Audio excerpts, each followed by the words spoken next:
विमला एक छोटे से गांव में रहती थी। वह अपनी चालाकी और लालच के लिए पूरे गांव में जानी जाती थी। विमला का पति रघु बहुत मेहनती था और दिन रात खेतों में काम करता था। उनकी एक छोटी सी गाय थी जो रोज 4-5 लीटर दूध देती थी। विमला उस दूध से घी बनाती और उसे बाजार में बेचने के लिए ले जाती थी। विमला को धन इकट्ठा करने का जुनून था। वह हमेशा सोचती, अगर मैं थोड़ी सी बेईमानी करूं और घी में कुछ मिलावट कर दूं तो मुझे ज्यादा मुनाफा होगा।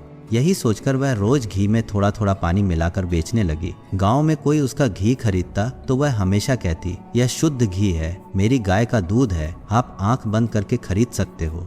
धीरे धीरे विमला का घी पूरे गांव में मशहूर हो गया। लोग उसकी ईमानदारी पर विश्वास करते थे और उससे घी खरीदने के लिए लाइन में खड़े रहते थे। विमला अपने लालच के जाल में फंसती चली गई और उसकी बेईमानी बढ़ती गई। गांव के लोगों को विमला पर पूरा भरोसा था। वे कहते, विमला का घी सबसे अच्छा है, उसकी गाय तो जैसे अमृत देती है।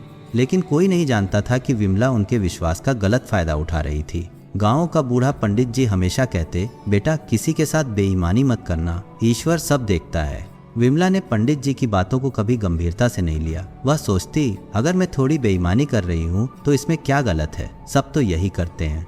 लेकिन गांव में कुछ लोग थे जिन्हें विमला के घी पर संदेह होने लगा था। उनमें से एक था रामू। वह गांव का सबसे समझदार और ईमानदार व्यक्ति था। रामू ने कई बार विमला से पूछा, विमला क्या तुम्हारा घी सच में शुद्ध है?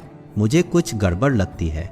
विमला ने हंसते हुए कहा, अरे रामू तुम भी, मैंने तो कभी झूठ नहीं बोला, मेरा घी तो पूरी तरह से शुद्ध है। रामू को विमला की बातों पर शक हुआ, लेकिन उसके पास कोई सबूत नहीं था। एक दिन रामू ने सोचा कि क्यों न वह विमला के घी की जांच करे। उसने शहर से एक घी की जांच करने वाली मशीन मंगवाई। वह चुपचाप विमला के घर के पास गया और एक रात उसकी दुकान के बाहर छुपकर बैठ गया। जब सब सो रहे थे तब रामू ने विमला के घी के कुछ नमूने लिए और उनकी जांच की। जांच के बाद रामू को पता चला कि घी में पानी और कुछ और चीजें मिलाई गई हैं। रामू को यकीन नहीं हुआ। उसने सोचा, विमला इतनी बेईमान कैसे हो सकती है? वह तो सबकी मदद करती है और इतनी सभ्य दिखती है। लेकिन अब रामू के पास सबूत थे और वह विमला की सच्चाई सबके सामने लाना चाहता था।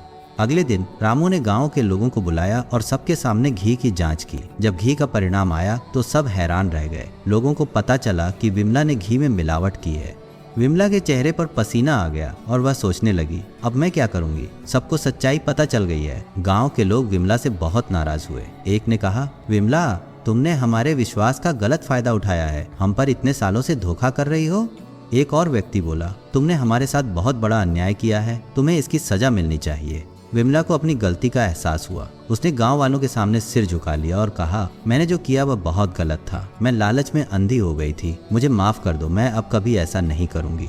लेकिन गांव के लोगों का गुस्सा थमने का नाम नहीं ले रहा था। उन्होंने फैसला किया कि विमला को घी बेचने से रोक दिया जाए और उसकी दुकान बंद कर दी जाए। विमला की आंखों में आंसू आ गए। उसने सोचा, मेरे लालच ने मुझे यहाँ तक पहुँचा दिया, अब मेरे पास कुछ नहीं बचा। विमला ने अब अपनी गलती का पूरा एहसास कर लिया था। वह रोज भगवान से प्रार्थना करती, हे भगवान मुझे मेरी गलती के लिए माफ कर दो, मैंने बहुत बड़ा पाप किया है, मैं अब सुधरना चाहती हूँ। विमला ने फैसला किया कि वह अब से सच्चाई के रास्ते पर चलेगी और अपनी सारी संपत्ति गरीबों में बांट देगी।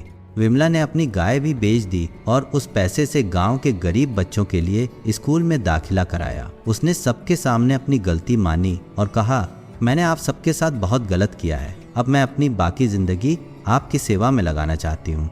गांव के कुछ लोगों ने विमला की बात सुनी और उसे माफ कर दिया, लेकिन कुछ लोग अब भी उससे नाराज थे। वे कहते, विमला तुम्हारी गलती इतनी बड़ी थी कि उसे माफ करना आसान नहीं है। विमला के पश्चाताप के बाद गांव में एक बड़ा बदलाव आया। लोग अब और सतर्क हो गए थे और वे किसी भी चीज को आंख बंद करके नहीं मानते थे। गांव के बुजुर्गों ने फैसला किया कि अब से हर चीज की जांच की जाएगी और कोई भी बेईमानी बर्दाश्त नहीं की जाएगी।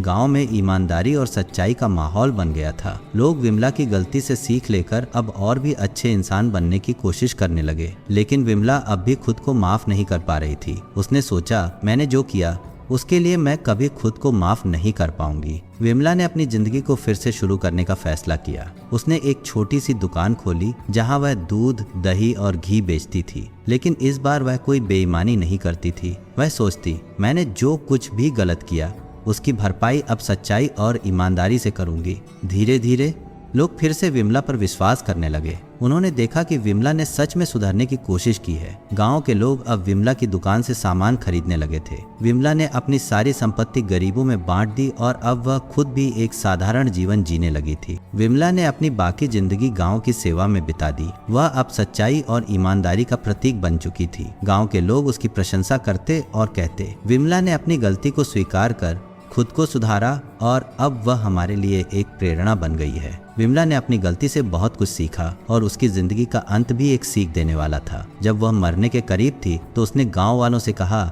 मैंने अपनी गलती से बहुत कुछ सीखा है। आप सब भी सच्चाई और ईमानदारी के रास्ते पर चलें। लालच से कभी भी कुछ अच्छा नहीं मिलता।